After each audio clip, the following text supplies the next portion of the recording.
بەڕاستی هیچ خزمەتگوزارێکمان بۆ نەکراوە. ئاومان ئیسە چلەی زستان ئەومان هەر نییە بەخوا دە ڕۆژارێ ئەومانێ، یعنی بەڕاستی ئەگەر ئەو ماڵانەی بیریان هەبێەوە پاشان، یعنی بەڕاستی هیچ خزمەتگوزارێکمان نییە، مەجاریمان بۆ کراوە، مەجارەکەمان هەرڕزا بەخوا خۆر هەرڕزانی، یعنی معقولە لە چی یاسا قانونێکە هەبووە مەجاری و ڕستی فکری قیرتاو نەکرێ، یعنی بەڕاستی حکومەت زۆر بێ پلانە. ئێمە لە شارەکەی داناغازەوە بڕی 650 کەیڤیمان بواتوە، ئەم 650 کەیڤە کە نیوەی قادرکەرم پڕکاتەوە، ئێمە پێویستیمان بە 1300 کەیڤە. بەڵام سیرەکەین بۆ منە هەندێک کەسەیە ئەمپێری زیاتری بردووە، سیرەکەی بۆن منە ئێمە لێرە پێشمەرگە چاوی ئێمە ئەم سنوورە بە پێشمەرگە و جوانە، بەڵام سیرەکەی هەج گردێک و ڕەبایەکی پێشمەرگا ببانێ و لەسەر حسابی ئەم میلەتە داماوە کارەبایان بۆ خۆیان ڕاکێشا و زستانان هیتەر و سبلیت ئیشی پێکەن، یعنی بەڕاستی من لەسەر حکومەتە پێویستە کارەبایان بۆ دابیم کا سیرەکەی بۆن منە کەمپەکان لەو بڕەکارەبایە ئەبەن بۆ نمونە، یعنی چەند کۆمپانایەکی لێ لەو بڕەکارەبایە بن بۆ نمونە لیواکان لەو بڕەکارەبایە بن هەموو لەسەر حسابی ئەو 650 کەیڤیان بۆ نوانێ غەسالەمان هەیە ئەمانە هەمووی هەلو کارەبایە بن. بەڕاستی ئەما بێ حکومەت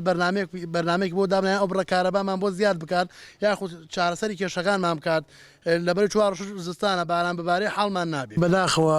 لە ڕووی تەندروستیە زۆر خراپین بۆ نمونە، یعنی ئەمە بە بەڵگە منە قسانەتان بۆکەم، یعنی ئەمە زۆر عیبە بەڕاستی بۆ ناحێکەمان بۆ بەرپرسەکانمان بەڕاستی زۆر عیبە. ماڵی وا هەبووە سوێن بەخوا بۆیە کارولنەیەک لێرە چۆ بۆ چەماڵ دایناوە گەڕاوەتەوە، یعنی بەڕاستی خوای گەورەمە قبول ناکە، ئەمە زوڵمە لە میلەتەکەن. یعنی مستەشفایەکمان هەیە هەفتەی کە مستەشفاکەمان ب 4 ساعاتیە، هەفتەی 3 ڕۆژ دەوام نییە، یعنی بەڕاستی ئەوە خۆر بەخوا تەقە لە سایقتەنکەر و لە دەور شەریکاکرێت ئەوە خۆیان زامانە بن بەخوا باگون خۆ خەڵکی ناحێکە پەنجەیەکی لە خوێن نایە، یعنی بەڕاستی ئێمە چەندین جار داوامان لە قایمقام کردووە، لە ناحێ کردووە، لە کۆمپانیای دانەغاز کردووە کە 5 کارمەندمان بۆ دابنن بەهۆی کەمی میلاکەوە. بەڕاستی ینی بۆمان دانانە نازانام سامان سروشتەکانێ موافقەمان کردووە، ناحێڵێ موافقەمان کردووە، دانەغاز لە موافقەمان کردووە، ئەی نەتیجەکەی کوا نازانی.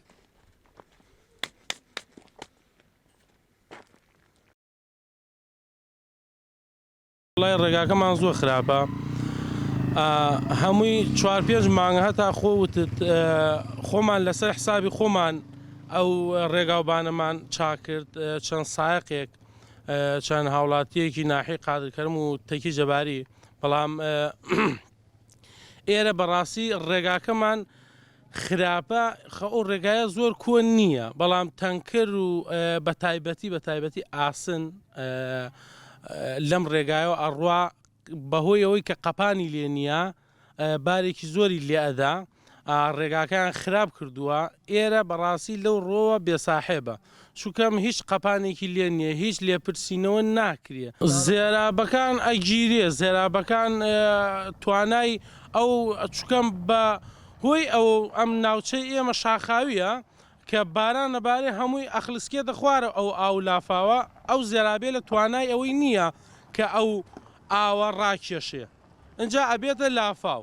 ئەجا لە خوارەوە شەلالێکیان کردووە، نازانم چەند ملیۆنێ زیاتری تێچووە، یعنی عیش لە ملیۆن شانێ پێم وایە. ئەو پارەی کە لەوێ سرف کراوە توانین خیرتاو ناو قادرکەرەمی پێ بکەن، ئەجا ڕۆخانەی لەو حەنە یعنی خۆی شەلالە ڕۆخانەی لەو حەنە بەرزەوە کردووە،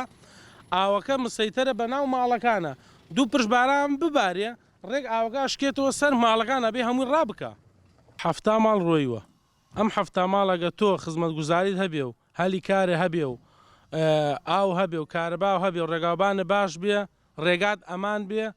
وەڵایی جێی نایەڵی، شۆنی وەتەنی خۆت جێ نایەڵی، بەڵام لە ماوەی ئەم 1-2 ساڵەیە زیاتر لە 7 ماڵ ڕۆیوە.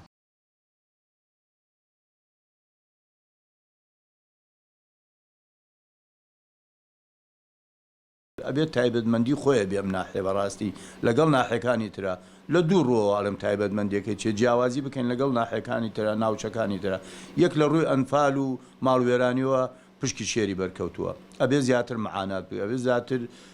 لە شتەکانی ئاگایان لێبێ بۆ ئیشکردن لە سنوورەکە. لە ڕوویەکی کەیشەوە ئەم شەریکەی دانەغازە کاتەتە ئەم سنوورە من ئەڵێم ئەگەمە لاش شوێنێتر بێ، ئەوایە ئەم سنوورە بەڕاستی پێوە دیار بواە، ناڵێم دانەغاز شتی نەکردووە، بەش خۆی شتێکی کردووە بای مقابل ئەوە، بەڵام ئەوای ئێستاکە ناو قادرکەرم کە بڕۆ یەک بستێ قیریتیانە کە ناحەیەکە قیرتاو نەکراوە گەڕک و کۆڵانەکانمان، بەڕاستی کەمیشە زۆر نییە، ئەمە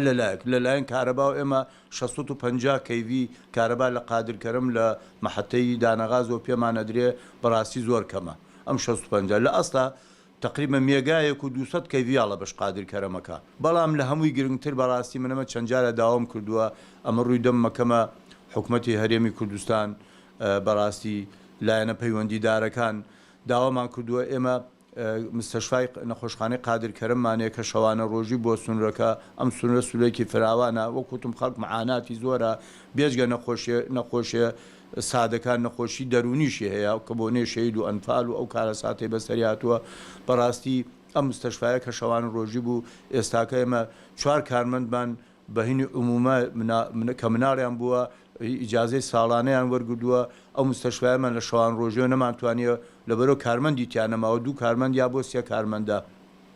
بەڕاستی گلەی خەڵک زۆر گلەی لەسەرەوە کە حەقشیانە بەڕاستی چەنا کێشە و داناغازی من چەند جاداوامان کردووە کە 4-5 کرێکە ئینمان بۆ دابنن کارمەند بۆ ئەو نەخۆشخانەیە هەتاکو ئێستاکە هیچ نەکراوە لە قایمقام داوامان کردو بە نووسرا و لە سامانە سروشتیەکان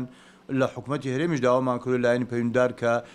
تەندروستی چەمچەماڵە ئەویش بەڕاستی وەکو پێویست ناتونێتە پێشەوە بەڕاستی بۆ ئەم سنوورە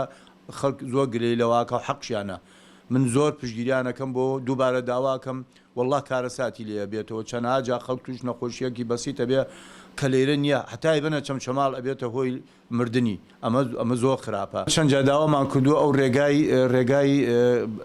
لە کۆرمۆر کۆمپانیای دانەغاز کریسن پترۆلۆم کە دەرەچیە بەرەو قادرکەرم دێ 6 کیلۆمەترە چەند داواماکە کە ڕێگای خۆیانە لە دەرگای شەریکەوە بۆ ناو قادرکەرم باوەڕ کە شوێنێکە ناتوانانی سیاری ئەتیادی پیا بڕات کە ناتوان سیاری ئەتیادی پیا بڕوە ئەمە داوامان کردووە ئۆتۆمبیلەکان خۆیان تەنکەرەکانیان هەر لەبەر خاتر خۆیان بکەن باوەڕکە هەتای سەنیان کردوم ئەنجا ڕێگای قادرکەرممانێ بەرەو تەکەی جەباری ڕێگاکە زۆر خراببوو لەو ماوەیە چەند جا داوامان کردو بەڕاستی ناتنە دەنگمانەوە بە هیچ شێوەیەک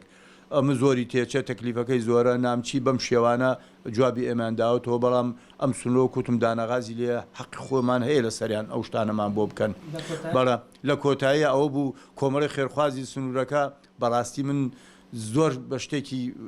باشیان کرد وەکو ئەوان بەڵام بۆ ئێمە زۆر عیبە بوو بۆ ئێمە حکوومەتی هەرێم کە 5-6 گەنج کەوتنە ئیشکردن لەسەر حیسابی خۆیان تقریبا ئێمە تەندەرێکمان بۆی کردو بوو بەس چاکردنێکی ئەتیادی تەندەرەکە داوای 500 ملیۆنیان کرد ئەمان هەڵسان بە 6-7 ملیۆن ئەو جادە کە ئەبینن ئەو بینانە هەمویان چاک کرد